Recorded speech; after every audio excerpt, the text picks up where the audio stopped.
Assalamualaikum students. Welcome to chapter number 9 Chemical Equilibrium and the topic is Le Chatelier's Principle.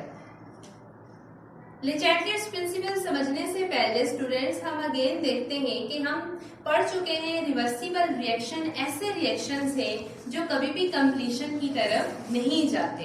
Reversible reaction do not go to completion, so such reactions are not economical for the large scale production of chemicals. आप देख चुके हैं कि reversible reaction से हमारे पास reversible reaction है A plus B reversible C plus D. अब ये हमारे पास रिएक्टेंट्स हैं, ये हमारे पास प्रोडक्ट है. इसमें आप देखते हैं स्टूडेंट्स रिएक्टेंट प्रोडक्ट में जा रहे हैं, प्रोडक्ट रिएक्टेंट्स में आ रहे हैं, तो हमारे पास इन रिएक्शंस का एज सच कोई फायदा नहीं है. हम इनकी मदद से मैक्सिमम अमाउंट प्रोडक्ट की हासिल नहीं कर सकते, हमें बहुत कम अमाउंट प्रोडक्ट की मिलती है. तो इन रिएक्शन से मैक्सिमम प्रोडक्ट ऑब्टेन करने के लिए हम एक प्रिंसिपल स्टडी करते हैं जिसे हम ले चैटलियर्स प्रिंसिपल कहते हैं, which was first introduced by Le Chatelier, a French chemist. And this principle states that if you impose a change in concentration, temperature or pressure on a chemical system at equilibrium, the system responds in a way that opposes the change. अब देखें इस definition से हमें ये बात समझ में आ रही है कि अगर हमारा सिस्टम जो कि इक्विलिब्रियम में मौजूद है, हम अपने सिस्टम की कंडीशन चेंज कर देते हैं. कंडीशन हम पहले पढ़ चुके हैं कि किसी भी सिस्टम को इक्विलिब्रियम में रखने के लिए हमें कुछ कंडीशंस अप्लाई करनी पड़ती हैं, वो मेंटेन रखनी पड़ती हैं. फॉर एग्जांपल हमें कंसंट्रेशन मेंटेन रखनी पड़ती है, टेम्परेचर मेंटेन रखना पड़ता है, या फिर हमें प्रेशर मेंटेन रखना पड़ता है. तो अगर हम ये सारी कंडीशन इनमें से कोई एक कंडीशन अगर हमसे चेंज कर देते हैं तो जो सिस्टम है वो हमें इस चेंज का रिस्पांस शो करता है. किस तरह से शो करता है हम ये डिटेल से स्टडी करते हैं. If a stress is placed on a system at equilibrium, the system will proceed in a direction that minimises the stress. Means कि अगर हम सिस्टम पे स्ट्रेस अप्लाई करेंगे इक्विलिब्रियम में तो हमारा सिस्टम जो है वो ऐसी डायरेक्शन में प्रोसीड करेगा, उस डायरेक्शन की तरफ जाएगा जो कि उस स्ट्रेस को कम से कम करे और दोबारा से इक्विलिब्रियम को रिस्टोर कर ले. आपको मेरी बात समझ आ गई होगी. ले चैटलियर प्रिंसिपल में हम क्या स्टडी करते हैं कि अगर हम सिस्टम पे स्ट्रेस अप्लाई करते हैं, स्ट्रेस मीन्स हम ये कंडीशन चेंज कर देते हैं, लाइक हम कंसंट्रेशन चेंज कर देते हैं, लाइक हम टेम्परेचर चेंज कर देते हैं, लाइक हम प्रेशर चेंज कर देते हैं. These are the stress. अगर हम स्ट्रेस अप्लाई करते हैं तो हमारा सिस्टम एक ऐसी डायरेक्शन में आगे जाएगा जो कि उस स्ट्रेस को अगेन कम से कम करके इक्विलिब्रियम को दोबारा से एस्टैब्लिश कर सके. तो अब हम इसे students one by one study करते हैं कि हमारे पास जो है वो प्रेशर चेंज करने से कैसे इफेक्ट होगा या हमारे पास टेम्परेचर चेंज करने से कैसे इफेक्ट आएगा. Let's see. फर्स्ट हमारे पास है स्टूडेंट्स, हम प्रेशर देखते हैं. हम देखेंगे प्रेशर इंक्रीज करने से या डिक्रीज करने से हमारे पास कैसे इफेक्ट होता है. फर्स्ट हम जो है वो प्रेशर का इफेक्ट देखते हैं. स्टूडेंट्स हम इसके लिए एक रिएक्शन कंसीडर करते हैं. N2 plus 3H2 reversible 2NH3. अब इस रिएक्शन में देखें हमारे पास 1 मोल जो है वो नाइट्रोजन के हैं, 3 मोल जो है वो हाइड्रोजन के हैं. ये कंबाइन होके क्या बना देते हैं 2 मोल ऑफ अमोनिया. ये हमारे पास अमोनिया बन रही है. अब इसमें अगर हम देखें तो इसमें 3 मोल है, इसमें 1 मोल है, तो टोटल हमारे पास यहाँ पे हो जाते हैं 4. और इसकी अगर हम बात करें तो ये टोटल हमारे पास कितने हो जाते हैं 2. एंड स्टूडेंट्स याद रहे ये हमारे पास जो है वो फॉरवर्ड रिएक्शन है और ये हमारे पास जो है वो रिवर्स रिएक्शन है. मींस नाइट्रोजन हाइड्रोजन कंबाइन होके अमोनिया बनाएंगे, फॉरवर्ड रिएक्शन, और अमोनिया डिकम्पोज होके नाइट्रोजन और हाइड्रोजन बना देता है, तो ये हमारे पास है रिवर्स रिएक्शन. अब इस रिएक्शन में देखें स्टूडेंट्स, अगर हम प्रेशर इंक्रीज करते हैं, if you increase pressure then by increasing pressure the system move in a direction with a less number of molecule. अब ये बात समझें कि अगर हम प्रेशर इंक्रीज कर देते हैं, अगर हम प्रेशर क्या कर देते हैं इंक्रीज कर देते हैं, more pressure then system will move in a direction with a less number of molecules. System ऐसी डायरेक्शन में जाएगा जिसमें नंबर ऑफ मोलिक्यूल्स कम होंगे। तो आप देखें, अगर हम प्रेशर इंक्रीज करते हैं इस रिएक्शन पे, तो हमारा इसका मतलब है फॉरवर्ड रिएक्शन का रेट इंक्रीज हो जाएगा। कैसे इंक्रीज हो जाएगा? यहाँ रिएक्टेंट्स में देखें टोटल नंबर ऑफ मॉलिक्यूल्स 4 हैं, यहाँ देखें प्रोडक्ट में नंबर ऑफ मॉलिक्यूल्स 2 हैं। तो हमने कहा कि अगर हम प्रेशर इंक्रीज करते हैं, स्ट्रेस अप्लाई करते हैं इस रिएक्शन पे by increasing pressure, then this reaction move in a forward direction. ये रिएक्शन जो है वो फॉरवर्ड मूव करेगा और ज्यादा से ज्यादा अमोनिया बनना शुरू हो जाएगा, ताकि जो है वो स्ट्रेस को मिनिमाइज किया जा सके। So if you increase pressure, more ammonia is formed. And इसी तरह से अगर हम प्रेशर डिक्रीज कर देते हैं, प्रेशर डिक्रीज करेंगे तो इसी का रिवर्स हमारे पास होगा। तो हमारे पास रिवर्स रिएक्शन जो है वो क्या हो जाएगा? स्पीड अप हो जाएगा उस स्ट्रेस को मिनिमाइज करने के लिए। तो ये था हमारे पास प्रेशर का इफेक्ट। नाउ अब हम टेम्परेचर का इफेक्ट देखते हैं। टेम्परेचर कैसे जो है वो हम इस सिस्टम पे अप्लाई करेंगे।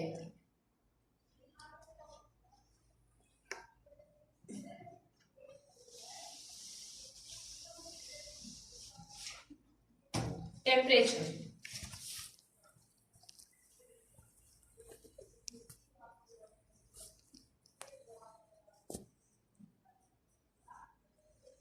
नाउ टेम्परेचर का क्या इफेक्ट है? एक चीज याद रखें स्टूडेंट्स, टेम्परेचर का इफेक्ट पढ़ने से पहले मैं आपको बता दूं, टेम्परेचर जो है वो डिपेंड करता है दो तरह के रिएक्शंस पे। एक हमारे पास होते हैं एक्सोथर्मिक रिएक्शन और दूसरे हमारे पास होते हैं एंडोथर्मिक रिएक्शन। एक्सोथर्मिक रिएक्शन ऐसे रिएक्शन जो कि हीट रिलीज करते हैं, releases heat. Endothermic reaction which absorbs heat, जो कि हीट एब्जॉर्ब्स कर लेते हैं। Exothermic reaction releases heat, endothermic reaction absorbs heat. अब हम ये देखेंगे, इसके लिए भी हम एक सिंपल जनरल रिएक्शन कंसीडर कर लेते हैं। A plus B reversible C plus D, ये हमारे पास एक जनरल रिएक्शन है। अब इस रिएक्शन से हम ये समझेंगे कि टेम्परेचर इंक्रीज करने से क्या इफेक्ट होता है। देखिए, इफ टेम्परेचर इज इंक्रीज्ड, अगर हम सिस्टम का टेम्परेचर इंक्रीज कर देते हैं, the system will move in a direction which absorbs heat. तो सिस्टम एक ऐसी डायरेक्शन में प्रोसीड करेगा जो ज्यादा से ज्यादा हीट को एब्जॉर्ब कर सके और इस स्ट्रेस को मिनिमाइज कर सके। इसी तरह स्टूडेंट्स, अगर हम, तो इसका मतलब है कि एंडोथर्मिक रिएक्शन होगा। इफ टेम्परेचर इज डिक्रीज्ड, और अगर हम टेम्परेचर कम कर देते हैं, the system will move in direction, तो सिस्टम एक ऐसी डायरेक्शन में मूव करेगा जो कि ज्यादा से ज्यादा हीट को रिलीज करे। It's mean favouring exothermic reaction, means के सिस्टम ज्यादा से ज्यादा एक्सोथर्मिक रिएक्शन चाहेगा। तो हम इसको एग्जांपल से समझ रहे हैं। ये हमारे पास क्या है? रिएक्टेंट्स, और ये हमारे पास क्या है? प्रोडक्ट। अब हम ये देखेंगे, जो हमारे पास फॉरवर्ड रिएक्शन है, से ये A प्लस बी जो है हमारे पास C प्लस D प्रोडक्ट में जा रहा है, ये हमारे पास जो है ये फॉरवर्ड रिएक्शन है। फॉरवर्ड रिएक्शन की हम बात करें तो फॉरवर्ड रिएक्शन जो हमारे पास हो रहा है, ये जो है हमारे पास फॉरवर्ड रिएक्शन एंडोथर्मिक है। फॉरवर्ड रिएक्शन हमारे पास क्या है बच्चों? एंडोथर्मिक। और सेकेंडली जो हमारे पास रिवर्स रिएक्शन है, C plus D again combine होके A प्लस B बना रहे हैं, तो ये हमारे पास एक्सोथर्मिक रिएक्शन है। बात आपको समझ आ रही है?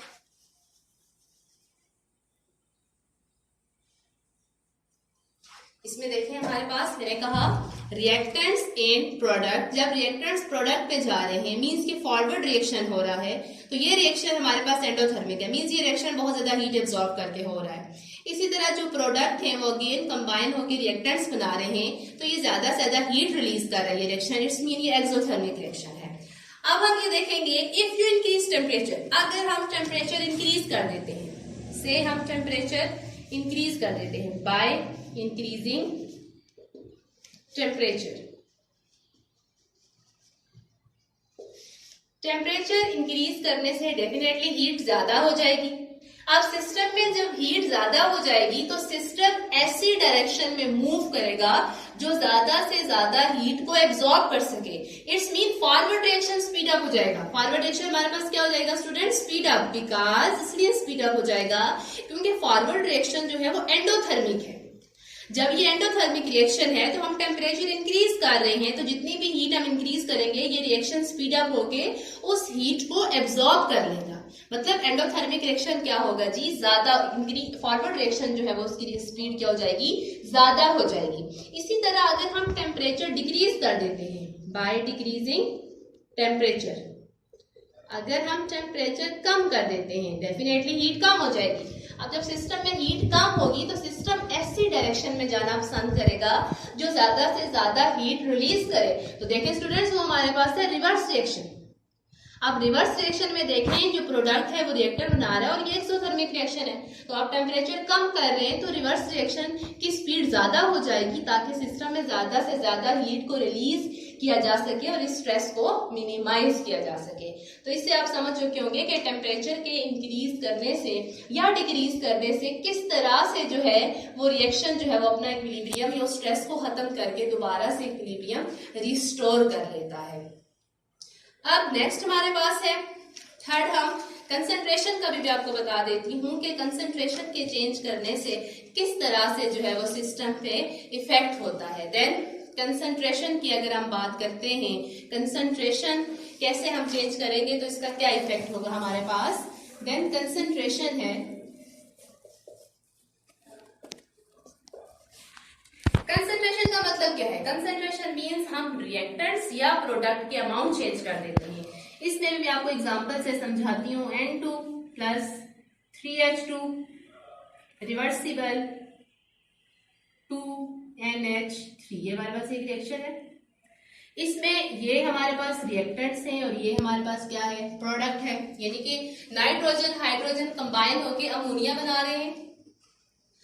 अब इस रिएक्शन में मैं अगर कंसंट्रेशन चेंज कर देती हूँ, से रिएक्टेंट्स की कंसंट्रेशन चेंज कर देते हैं, रिएक्टेंट्स में से किसी एक की कंसंट्रेशन, लाइक मैं अगर हाइड्रोजन की कंसंट्रेशन मजीद इंक्रीज कर देती हूँ, ज्यादा से ज्यादा हाइड्रोजन हम ऐड करते हैं। अब देखें स्टूडेंट्स, अगर हम ज्यादा से ज्यादा हम रिएक्टेंट्स इंक्रीज करते हैं या हाइड्रोजन ऐड करते हैं तो उससे हमारे पास स्ट्रेस आ जाएगा, रिएक्टेंट्स ज्यादा हो जाएंगे। रिएक्टर्स जो है वो प्रोडक्ट की अगर हम कंपेरेबल देखें तो रिएक्टर्स हमारे पास ज्यादा हो जाएंगे। जब रिएक्टर्स ज्यादा हो जाएंगे तो सिस्टम अपने आप को ऐसी डायरेक्शन की तरफ लेके जाएगा जो स्ट्रेस को खत्म कर सके। It's mean that forward reaction speed up हो जाएगा, फॉरवर्ड रिएक्शन तेजी से होगा ताकि ज्यादा से ज्यादा रिएक्टर्स जो इंक्रीज हो रहे हैं वो कंबाइन होकर प्रोडक्ट बनाए। तो जितना प्रोडक्ट बनेगा तो ये स्ट्रेस क्या हो जाएगा? कम हो जाएगा। सो हम ये कह सकते हैं, हम जब रिएक्टेंट्स की तादाद चेंज करेंगे तो हमारे पास जो है वो फॉरवर्ड रिएक्शन क्या हो जाएगा? इंक्रीज हो जाएगा। इसी तरह अगर हम प्रोडक्ट की कंसंट्रेशन चेंज कर देते हैं, अगर हम प्रोडक्ट की कंसंट्रेशन चेंज करते हैं, प्रोडक्ट इंक्रीज करते हैं, तो रिएक्शन हमारे पास जो है वो रिवर्स डायरेक्शन में स्पीड अप हो जाएगा। यानी कि आपके पास हमारे पास जो रिवर्स डायरेक्शन है वो क्या हो जाएगी? स्पीड अप हो जाएगी उस स्ट्रेस को मिनिमाइज करने के लिए। This is how students concentration, temperature and pressure effects on chemical system। अब इसमें स्टूडेंट्स हमारे पास ये है कि विद द हेल्प ऑफ डिचेटलेट प्रिंसिपल्स की मदद से, इसकी एप्लीकेशन से हम बहुत सारे प्रोसेसेस जो है वो इंडस्ट्री के अंदर उनको हम इकोनॉमिकल बना सकते हैं। जैसा कि हम सल्फर डाइऑक्साइड, जैसा कि हमारे पास ये रिएक्शन है,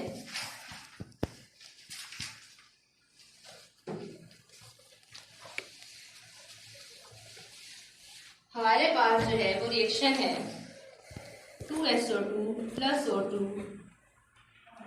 2SO3। इनमें हम सबसे पहले कैटलिस्ट, और याद रहे स्टूडेंट्स कैटलिस्ट का जो है वो कोई इफेक्ट नहीं होता रिवर्सिबल रिएक्शन पे, क्योंकि कैटलिस्ट एक ऐसा फैक्टर है जो फॉरवर्ड एंड रिवर्स दोनों रिएक्शन पे जो है वो इफेक्ट करता है। इस तरह से हम कह सकते हैं कैटलिस्ट की मदद से हमारे पास रिएक्शन पे कोई जो है वो उसका इफेक्ट नहीं होता। तो यहाँ कैटलिस्ट अप्लाई करने से हमारे पास एक फायदा होता है कि कैटलिस्ट की मदद से रिएक्शन स्पीड अप होता है और इक्विलिब्रियम कम से कम टाइम में स्टैब्लिश हो जाता है। तो यहाँ पे जो हम कैटलिस्ट यूज कर रहे हैं वो हमारे पास है vanadium pentoxide.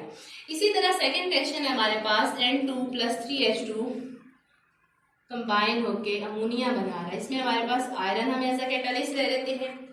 Then as such these reactions are uneconomical। वैसे तो इन रिएक्शंस का कोई फायदा नहीं है, इनमें reactants product and product reactants और अगर हम प्रोडक्ट हासिल भी करें तो बहुत कम अमाउंट हमें मिलती है, जैसे 30%, 33% etcetera. But with the help of the Chatelier principle it is possible to get maximum amount of products. हम इस प्रिंसिपल की मदद से ज्यादा प्रोडक्ट हासिल कर सकते हैं अगर हम स्ट्रेस अप्लाई करके इक्विलिब्रियम को चेंज कर दें। देन फर्स्ट हम इसमें करेंगे क्या, इक्विलिब्रियम को स्टैब्लिश करवाएंगे with the help of catalyst. Catalyst की मदद से कम टाइम में इक्विलिब्रियम स्टैब्लिश होगा। देन हम बाय इंक्रीजिंग प्रेशर, हम पहले पढ़ चुके हैं कि जब हम प्रेशर इंक्रीज करेंगे, सिक्स रिएक्शन के बारे में हमने पढ़ा था, प्रेशर इंक्रीज करने से more pressure less number of molecule, तो सिस्टम ऐसी डायरेक्शन में जाएगा जिसमें नंबर ऑफ मॉलिक्यूल्स कम होंगे। तो इसका मतलब है हमारे पास ज्यादा से ज्यादा प्रोडक्ट बनेगा। तो इसका मतलब अमोनिया की फेवर हो रही है, अमोनिया प्रोडक्ट है। Bye increasing pressure and decreasing temperature, और अगर हम टेम्परेचर डिक्रीज कर देते हैं तो भी हमारे पास जो है वो ये जो है अमोनिया की प्रोडक्शन ज्यादा होगी and equilibrium is shifted towards right.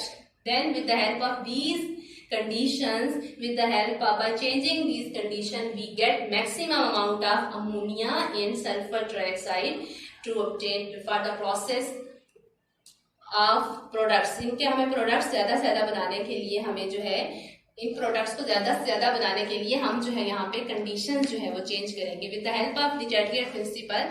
ये दोनों रिएक्शन जो है वो हमारे पास इकोनॉमिकल हो जाएंगे, 98% हम प्रोडक्ट जो है वो हासिल कर सकते हैं। तो students this is all about the Chatelier's principal.